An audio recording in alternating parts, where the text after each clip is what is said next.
சைவ இந்த சேனலுக்கு உங்களை அன்புடன் வரவேற்கிறோம். இன்றைக்கி நம்ம சேனலில் ரேஷன் அரிசியில் இட்லி சாஃப்டாக இருக்கணும்னா அது வந்து என்ன காம்பினேஷனில் அரிசி ஊற வைக்கணும் அப்படிங்கிறத உங்களுக்கு நான் இப்போ காமிக்கிறேன். இந்த படியால் ஒரு இது ஃபுல்லாக போட்டோம்னா 1 கிலோ அரிசி, அது தலை தட்டி போட்டோம்னா ஒரு படி, ஃபுல்லாக போட்டோம்னா 1 கிலோ. நான் வந்து இப்போ 2 கிலோ ஊற வைக்கிறேன்.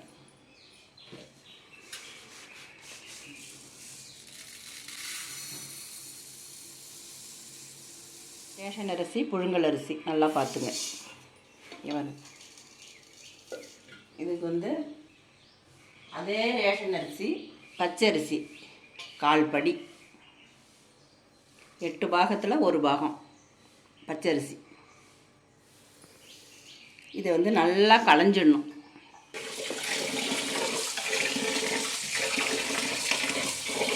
ஃபஸ்ட்டு களையும் போது அரிசியில் தண்ணியை பிடிச்சி கையால் களைஞ்சிங்க. களைஞ்சி இது மாதிரி தண்ணி இருக்கும், அதை கீழே இருத்துருங்க.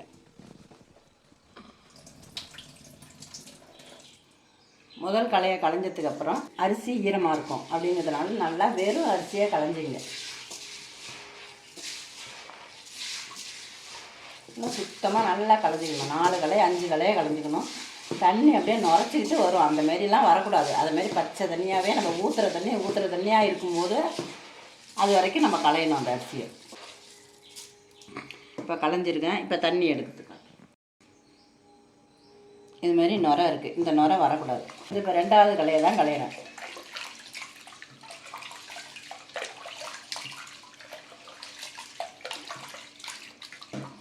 இது மாதிரி அரிசியை களைஞ்சிக்கிட்டு தண்ணியை ஊற்றினா தான் நல்லா களையும்.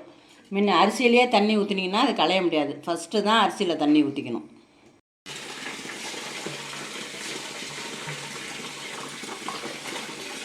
இது வந்து 3வது களைஞ்சிட்டேன், தண்ணி ஊற்றுறேன்.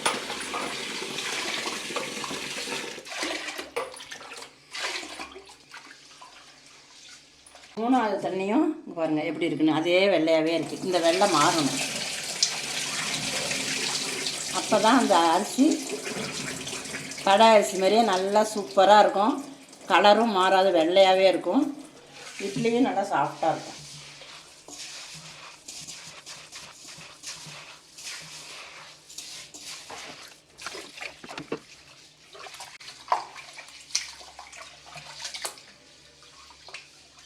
கொஞ்சம் கொஞ்சமாக இப்போ அந்த வெள்ளை கலர் குறைஞ்சிட்டே வருது.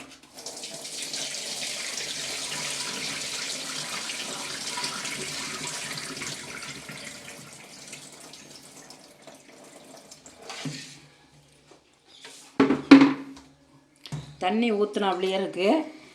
களைஞ்சாலும் இது இப்போ வெள்ளை தண்ணியாகவே இருக்குது பாருங்கள். இந்த அளவுக்கு நம்ம களைஞ்சிட்டு வரணும்.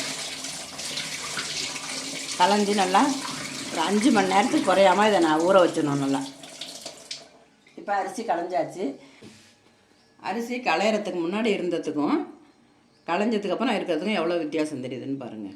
நல்லா பச்சை தண்ணியாக வர்ற வரைக்கும் அதை களைஞ்சி இருத்துட்டேன். இதை வந்து இப்போ ஒரு 5 மணி நேரத்துக்கு தண்ணியை தாராளமாக ஊற்றி ஊற வைக்கணும்.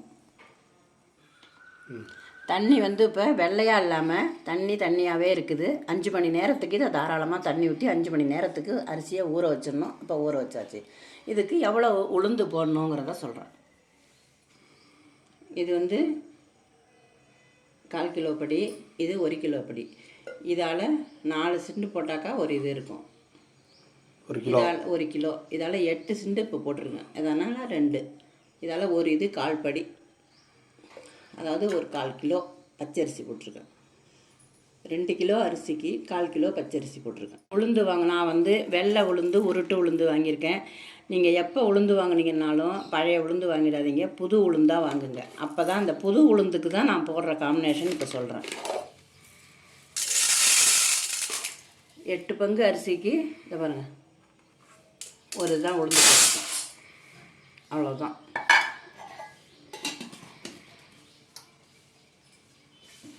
லேசாக களைஞ்சிட்டு தண்ணி ஊற்றிருக்கேன், ஊற வச்சுருக்கேன். இதில் வந்து சின்ன ஸ்பூனு தான், 1 ஸ்பூன் வெந்தயம், அவ்வளோதான் காம்பினேஷன். அவ்வளோதான். இதை நான் அரைக்கும்போது உங்களுக்கு எப்படி அரைக்கணுங்கிறதுக்காக காமிக்கிறேன்.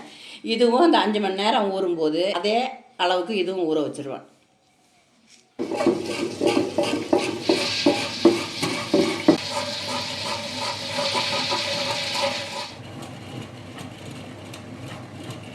இந்த இதை வந்து கரெக்டாக இதில் சேர்ந்தாப்புல வைக்கணும். இதில் இப்படி சேர்ந்தாப்புல வைக்கலைன்னா இதில் உளுந்து தங்கும், இதில் மாவு அரைப்பட்டு போய்டும், இதில் உளுந்து தங்கும். அப்படிங்கிறதுனால அதை அடிக்கடி இந்த ஓரத்தை அப்படி எடுத்து விட்டுக்கணும். அந்த முழு உளுந்து வந்துடும், அந்த ஓரத்தை எடுத்து விட்டோம்னா. அடுத்தது நீங்கள் வந்து அரைக்கும்போது தோசைக்கு ஊற வச்சுருக்கீங்க அப்படின்னு சொன்னாலே ஒரு 1/2 லிட்டரு தண்ணி ஃப்ரிட்ஜில் வச்சுருங்க. இந்த ஐஸ் வாட்டர் கொடுத்து நம்ம இதில் தண்ணி ஊற்றி அரைச்சோன்னா மாவு நல்லா பூத்து வரும். உளுந்தும் புது உளுந்தாக இருக்கணும், மாவு நல்லா பூத்து வரும், சூடு ஏறாமல். மாவு இட்லியும் நல்லா சாஃப்டாக இருக்கும். இது மாதிரி நல்லா பூத்து நல்லா கொப்பளமாக வருது பாருங்கள்.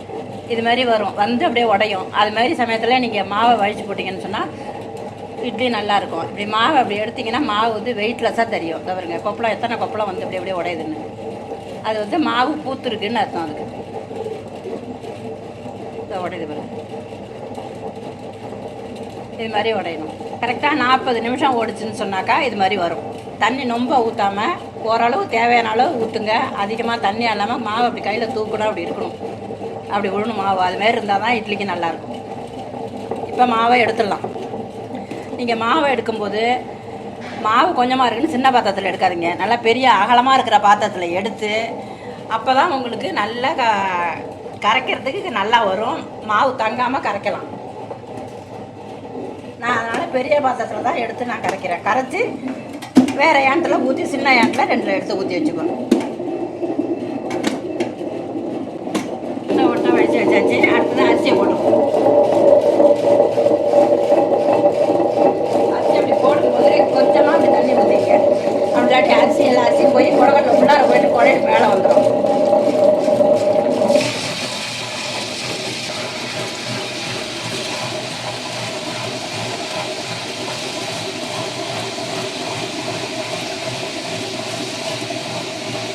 அரிசி ஓட ஓட கொஞ்சம் கொஞ்சமாக போடுங்க அரிசியை.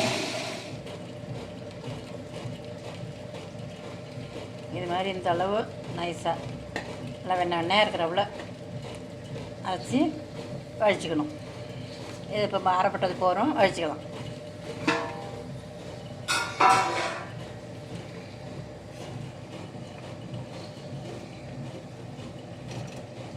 அரிசி மாவு பாதி அரைச்சிட்டு இருக்கும்போதே கையால் ஒரு படிக்கு கையில் உள்புடியாக ஒரு புடி உப்பு போட்டுக்கணும். 2 படி போட்டால் 2 புடி போட்டுக்கணும். அதுதான் அளவு கரெக்டாக இருக்கும். கூட குறைச்சா வேணுங்கிறது அவங்க இஷ்டம். அப்புறம் மாவு இப்போ இது மாதிரி நல்லா கையை நல்லா விட்டு கலக்கி மாவு கிண்டுறதுக்கு கரெக்டாக இருக்கும். கரைச்சா நல்லா மாவு நல்லா கரைப்படும், அடியில் மாவே தங்காது. இது வந்து முதல் இடு இட்லிலேருந்து லாஸ்ட் இடு இட்லி வரைக்கும் ஒரே மாவாக தான் இருக்கும். அடி மாவுங்கிறதுக்காக வேலை இருக்காது. இதுமாரி நைஸாக அரைச்சி போட்டோம்னா. நாளைக்கு இட்லி ஊற்றி இட்லி எடுத்து காமிக்கிறேன்.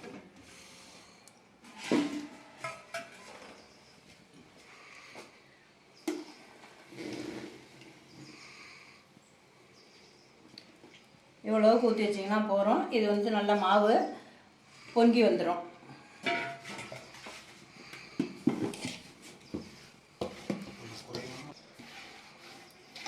ஒரு 3/4 அடுக்கு மாவு ஊற்றினாலே போகிறோம். 1/2 அடுக்குக்கு கொஞ்சம் கூட ஊற்றினாலே போதும், சரியாக வந்துடும். மாவு வந்து அடியில் தங்காமல் இருக்கும்.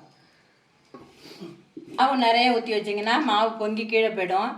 இது வந்து நம்ம 1/2 அடுக்கு வைக்கிறதுனால கரெக்டாக லெவலாக பொங்கி கரெக்டாக இருக்கும். இட்லி நல்லாயிருக்கும். அடிமாவும் மேமாவும் ஒன்றாவே இருக்கும். அரிசி மாவு தங்காது இது மாதிரி அரைச்சி போடுறதுனால. மாவு வச்சுட்டு கழுவின தண்ணி வந்து இந்தளவு நல்லா மாவாகவே இருக்குது. இதை எடுத்து வச்சுருந்தோன்னு சொன்னால் அந்த மாவு அப்படியே தண்ணி தெளிஞ்சு அடியில் மாவாக இருக்கும். தோசை ஊற்றணுன்னு சொன்னால் இதை அப்படியே ஊற்றி தோசை ஊற்றிக்கலாம். ஒன்றே வச்சு இந்த தோசை மாவில் ஊற்றி கலந்து தோசையாக ஊற்றிக்கலாம். நான் அதனால் அதை தனியாகவே வச்சிடுறேன். இந்த தண்ணி அப்படியே தெளிஞ்சு அடியில் மாவு ஒன்றையும் தங்கிடும். மாவு எடுத்து வைக்கும்போது இது மாதிரி ஒரு பெரிய பாத்திரத்தில் வச்சு அது மேலே வச்சிங்கன்னு சொன்னால் பொங்கி வந்துச்சுன்னு சொன்னால் கூட உங்களுக்கு அந்த பாத்திரத்துலேயே இருக்கும். மாவு வீணாக போகாமல் எடுத்துக்கலாம். அதனால தான் நான் இது மாதிரி வச்சுருக்கேன். இப்போ குளிர்காலமாக இருக்கிறதுனால கொஞ்சம் குறைச்சி பொங்கியிருக்கு. அப்படி இல்லைன்னு சொன்னாக்கா அந்த யானம் ஃபுல்லாகவே பொங்கியிருக்கும். குளிர்காலமாக இருக்கிறதுனால கொஞ்சம் குறைச்சலாக பொங்கியிருக்கு. இல்லை இப்போ இட்லி ஊற்றி இட்லியவும் எடுத்து காமிக்கிறேன். இந்த மாவில் இட்லி ஊற்றி வச்சுருக்கோம். ஒரு 15 நிமிஷம் ஆகிடுச்சு. 1/2 குழி தான் ஊற்றி வச்சேன். அந்த மாவு சரியான பக்குவத்தில் இருக்கிறதுனால அந்த குழியோடவே மேலே வந்துருக்குது. இப்போ என்ன செய்கிறீங்க, அடுப்பை வந்து சிம்மில் வச்சுக்கணும். சிம்மில் வச்சுக்கிட்டு கையை ஒன்றே லைட்டாக நினச்சிங்க. இந்த இதை மூடியை தான் தொடுறதுக்கு. எல்லோரும் என்ன செய்கிறாங்கன்னு கேட்டால், இட்லி எடுத்து போடுறதுக்கு முன்னாடி தண்ணியை எடுத்து அதில் தெளிச்சிடுறாங்க. அது மாதிரி தெளிக்கக்கூடாது. அதேமாரி அடித்தட்டில் ஊற்றி வைக்கும் போதும் நம்ம வந்து ஒரு துணியை போட்டு மூடிட்டோம்னு சொன்னால் அதில் வந்து தண்ணி இருக்காது. அடுப்பை எதுக்காக நம்ம சிம்மில் வச்சுக்கிறோம்னு சொன்னால் அந்த ஆவி கையில் படாமல் இருக்கிறதுக்காக தான். இப்போ இட்லியை ஊற்றிட்டு இப்படி எடுக்கும்போது இப்போ தான் நம்ம அந்த இட்லி மேலே இப்படி தண்ணி தெளிச்சிக்கிறோம். அப்போ தான் வந்து உங்களுக்கு அந்த இட்லி வந்து துணியில் ஒட்டாமல் வரும்.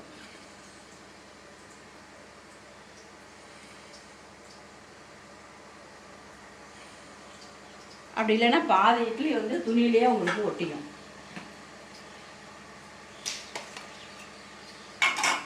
எல்லோரும் என்ன செய்கிறாங்கன்னா இட்லி மேலே தான் தண்ணி ஊற்றுறாங்க. இட்லியை பரட்டி போட்டு தண்ணி ஊற்றுறதே கிடையாது. தண்ணி தெளிக்கணும்.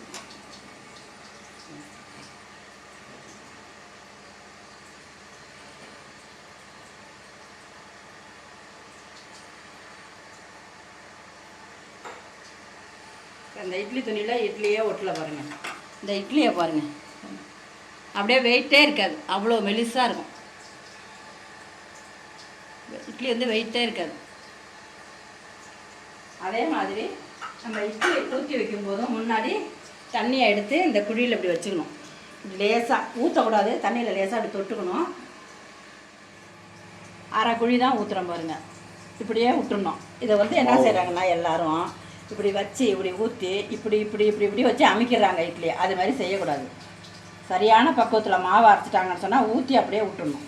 அப்போ தான் அந்த இட்லி நல்லா சாஃப்டாக இருக்கும். அரை குழிக்கு தான் நான் இட்லி ஊற்றிருக்கேன். இது அப்படியே இட்லி நல்லா புஷ்ஷுன்னு ஒரு ஃபுல்லாக குழி நிறைய வந்துடும். அதே மாதிரி இட்லி பானையில் இட்லி ஊற்றி வைக்கும்போது தண்ணி நல்லா கொதிச்சதுக்கப்புறம் அந்த இட்லியை ஊற்றி வைக்கணும். சும்மா இப்போ தண்ணியை ஊற்றி இட்லி பானையை வச்சுட்டு உடனே இட்லியை ஊற்றி வச்சுட்டு வெளில விடக்கூடாது. தண்ணி நல்லா கொதித்து இது மாதிரி இருக்கும்போது தான் நீங்கள் இட்லி ஊற்றி வைக்கணும்.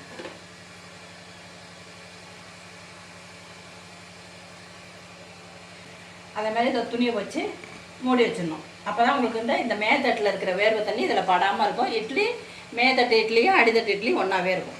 மாவை பாருங்கள். மாவெல்லாம் நான் கலக்கி விடல. இந்த லெவலில் இருக்குது மாவு. அப்படியே தான் எடுத்து ஊற்றுறேன்.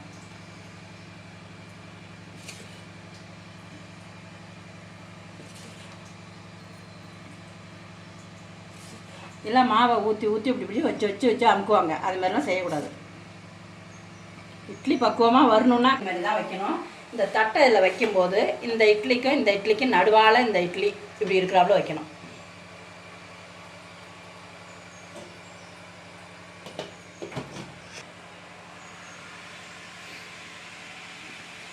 இட்லி நல்லா மல்லிகைப்பூ மாதிரி கையிலையும் பாருங்கள். நம்ம கையில் ஒட்டுதும்பாங்க. எங்கே ஒட்டுது கையில்? நேற்று ஊற வச்சதும் அரைச்சது எல்லாம் உங்களுக்கு நேராகவே தான் செஞ்சுருக்கேன். வேணால் புட்டு வேணாலும் காமிக்கிறேன். கையில் எங்கே ஒட்டுதான்னு பாருங்கள். இது அந்த இட்லியை வெந்துருச்சான்னு பார்க்குறதுக்கு இப்படி தொட்டு பார்த்தாலே கையில் ஒட்டாது. அப்பயே வெந்துருச்சுன்னு தெரியும். நம்ம அப்படி குத்தி தான் பார்க்கணுன்னு அவசியமே கிடையாது. இட்லி அப்படி கையை தண்ணியில் நினச்சிட்டு இப்படி தொட்டு பார்த்தோன்னு சொன்னாக்க நல்லா இட்லி வெந்திருக்கிறது நம்ம கைக்கு நல்லா பதம் தெரியும். அது மாதிரி சமத்தில் எடுத்துடலாம். குத்தி பார்க்கணுன்னு அவசியம் கிடையாது. இந்த பாருங்க, இந்த இட்லி எவ்வளோ பந்தாக இருக்குது, எவ்வளோ நல்லா இருக்குது, வெயிட்லெஸ்ஸாக இருக்குது. இது மாதிரி நீங்களும் இந்த முறையில் ரேஷன் அரிசியை இட்லி மாவு அரைச்சி நீங்களும் இதுமாரி இட்லி ஊற்றி சாப்பிட்டு பார்த்துட்டு எப்படி இருக்குன்னு கமெண்டில் சொல்லுங்கள். ரேஷன் அரிசினா எல்லோரும் இட்லி வெள்ளையாக இருக்காது, மஞ்சளாக இருக்கும், ஒரு வேகம் அடிக்கும்பாங்க. இதில் வந்து எந்த விதமான ஒரு இதுவும் கிடையாது. ஏன்னா அத்தனை வாட்டி நம்ம களைஞ்சத்தினால அது இட்லியும் நல்லா வெள்ளையாக இருக்குது, பொசன்னு இருக்குது. இது மாதிரி செஞ்சு நீங்களும் சாப்பிட்டு பார்த்து எப்படி இருக்குன்னு கமெண்டில் சொல்லுங்கள். இந்த வீடியோ உங்களுக்கு பிடிச்சதுன்னா லைக் பண்ணுங்கள், ஃப்ரெண்ட்ஸுங்களுக்கு ஷேர் பண்ணுங்கள், சப்ஸ்கிரைப் பண்ணுங்கள். நன்றி, வணக்கம்.